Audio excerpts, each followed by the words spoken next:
Wa ma An-Najm itu yantiqu kan. anil hawa wa ma yantiqu anil hawa in huwa ila wahyu yuha. Tidaklah apa yang diucapkannya itu berdasarkan Itu hawa abang nafsu. tahu.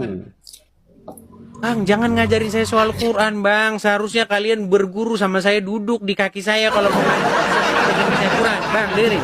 Allah. Bang, justru begini. Justru kalau kita merujuk kepada ayat tersebut, kita bisa-bisa murtad dari agama Islam. Saya kasih contoh. Gini. Di dalam Quran disuruh, kalau ada orang bertanya kepadamu tentang hari kiamat, katakanlah pengetahuan ilmu tentang hari itu hanyalah di sisi Allah. Artinya, kata-kata itulah yang harus keluar dari mulut Muhammad. Setuju? Tetapi ternyata pada prakteknya di lapangan, Muhammad tidak bilang begitu. Ketika ada orang bertanya tentang hari kiamat, Muhammad nggak bilang, hari kiamat itu hanya di sisi Allah. Nggak gitu dia bilang. Malah dia bilang, tidak terjadi hari kiamat kecuali Jumat. Artinya apa? Artinya, di sini ada dua kemungkinan. Pertama, Muhammad melanggar Al-Quran. Kedua, orang-orang membuat Muhammad mengatakan sesuatu padahal sesungguhnya Muhammad tidak mengatakan itu. Ada itu kemungkinan, hanya dua itu kemungkinannya. Nah, kalau kemungkinan yang pertama, Muhammad mengucapkan sesuatu yang tidak diperintahkan Allah, maka itu bertentangan dengan ayat Quran tadi. Wa ma yantiqu anil hawa in huwa ila wahyu yuha. Dialah tidak mengucapkan sesuatu kecuali yang diwahyukan. Yang diwahyukan itu tadi. Pengetahuan hari kiamat tuh hanya sisi Allah, bukan hari Jumat.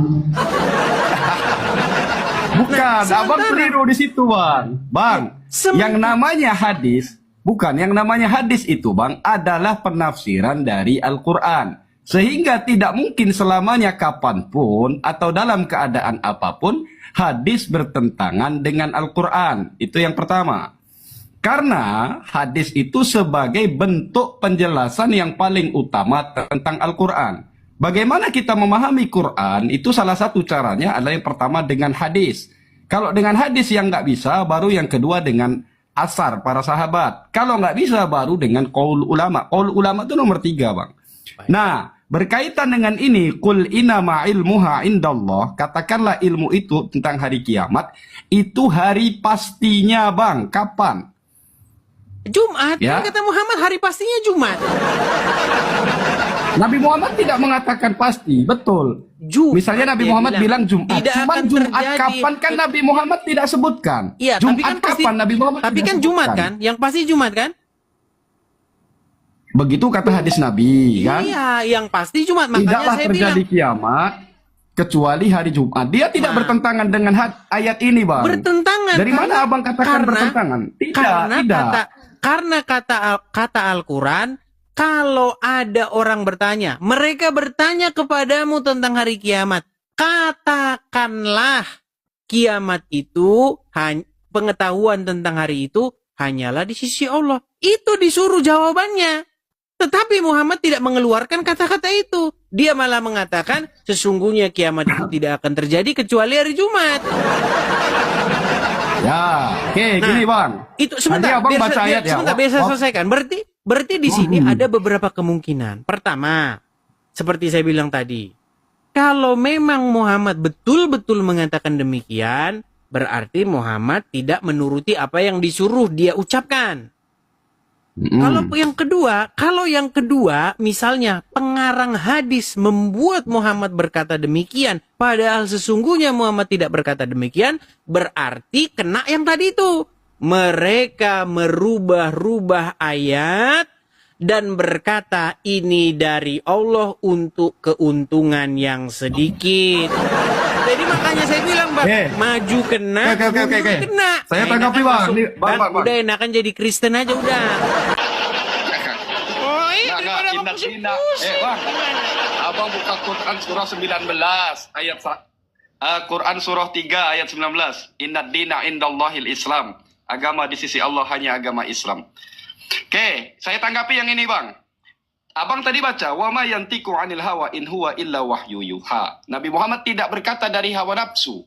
Oke, yang ini wahyu Allah, betul? Qul innama ilmuha indallah, wahyu Allah. Tapi abang menafikan bahwa jawaban hari Jumat itu juga wahyu dari Allah, bukan dari lisan Muhammad sendiri. Bagaimana mungkin abang menerima yang ini, sementara jawaban hari Jumat abang tolak? Berarti abang menolak wahyu salah satu. Baik. Karena Nabi Muhammad tidak bicara dari lisannya sendiri, kecuali wahyu yang diturunkan Allah. Saya kasih aja contohnya ya, saya kasih contoh lain. Karena kalau hanya satu mungkin kurang. Pernah suatu kali Muhammad itu pergi ke Madinah. Di sana dia melihat para petani kurma itu lagi nyerbuk benang sari dan putik itu ditempel-tempel begini, biar buah. Lalu ketika Muhammad melihat itu, dia bilang, apa yang mereka kerjakan itu? Mereka sedang melakukan penggabungan benang sari dan putik itu. Lalu apa kata Muhammad? Apa yang mereka kerjakan itu adalah perbuatan yang sia-sia. Jikalau pohon kurma itu dibiarkan begitu saja, maka pohon kurma itu akan berbuah baik-baik saja. Nah, omongan Muhammad itu sampai kepada telinga para petani kurma. Dan karena ini Nabi yang berbicara, wa ma yantiqu 'anil hawa in huwa illa wahyu yuha. Kalau Nabi ngomong, maka omongannya itu bukan dari hati, kemauannya, bukan dari hawa nafsunya, melainkan apa yang diwahyukan. Nah, diturutin sama petani kurma itu. Ternyata akibat daripada mengikuti petani kurma itu, mereka mengikuti Muhammad, mereka gagal panen. Bukan. Yang perlu abang tunjukkan cerita itu dari mana? Cerita itu dari mana? Astagfirullahaladzim. Bang, ada HP di situ, Bang? Abang ada HP di situ satu lagi? Coba ketik di situ Muhammad dan petani kurma di Madinah, coba.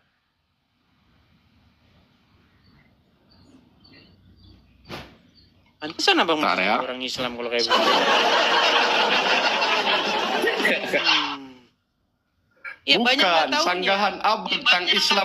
Bang, sanggahan abang tentang Islam itu tidak masuk di ranah usul. Itu hanya hal-hal sederhana dalam Islam yang bisa diumi, Bang. Bang, itu kalau kami nyerang Kristen itu bukan. Kalau kami ke Kristen itu misal contoh, tunjukkan di mana Alkitab bahwa Yesus mengaku Tuhan. Kan tidak ada. Kalau di Quran jelas, innani anallah la ilaha illa ana. Coba dibacakan dulu. Itu wa'budni wa aqimis sholata lidzikri. Coba dibaca dulu tadi tuh. Muhammad dan petani kurma, coba buka hadisnya. Petani kurma, coba buka hadisnya. Oke, ntar ya. Coba. HP kok agak lemot ini, Bang. HP jelek soalnya. Ngomong-ngomong, abang dari mana, Bang? Lampung kah?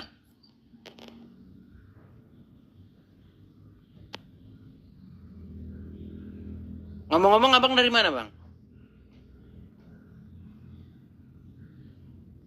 Aduh, ini udah mulai ciri-ciri kabur ini kalau udah begini nih. Udah dijeda-jeda ini. Jangan keluar dari aplikasi, Bang. Abang kalau mau ngecek, pakai HP satu lagi. Jangan pakai HP yang sama. Nanti abang kepental. Ngomong saya yang nurunin katanya. Padahal turun sendiri. Halo? Halo? Jangan keluar dari aplikasi, Bang. Abang jangan keluar dari aplikasi. Ngapa keluar sendiri, Bang, ya? Keluar dari aplikasi. Sudah ketemu. Yo. Aman. Hadisnya udah ketemu. Nggak bisa. Lelet HP-nya. Alasan aja. Udahlah, kapan-kapan lagi kita bahas. Aku mau... Udah ketemu bilang kapan. Siap. Tapi ngomong-ngomong, abang dari mana, Bang? Abang dari mana? Aku Bengkulu, Bang, profesinya. Kalau kabupatennya Kaur. Bengkulu, saya kira dari Lampung. Tenang aja, Bang. di sini saya tuh banyak ngobrol dengan saudara-saudara. Aku tuh tergabung di FKUB, Forum Kerukunan Umat Beragama. Makanya mau diskusi dengan abang di santai. Kawan kita Hindu, Kristen, Yahudi yang nggak ada bang. Iya, seharusnya bang, seharusnya begitu bang. Cuman di dalam ajaran agama Islam apa diajarin kerukunan umat beragama? Tapi besok lah itu kita bahas. Ada bang, ada. Kuliah ayuhal kafirun itu kan ada. Yang tidak boleh itu kamu menyembah Tuhanku, aku menyembah Tuhanmu, itu tidak boleh. Tapi kalau dalam masalah muamalah duniawi, ya itu tidak masalah. Ya masa saya jual barang ke abang, abang jual barang ke saya nggak apa-apa. Yap. Okay. Jangan lupa DM. Oke, saya turunin ya. Temanya bang ya. Bisa Probani. Kapan-kapan kita diskusi lagi. Salam. Tuh, dia shalom. Padahal ada sebuah hadis mengatakan barang siapa menyerupai suatu kaum, maka dia termasuk kaum tersebut.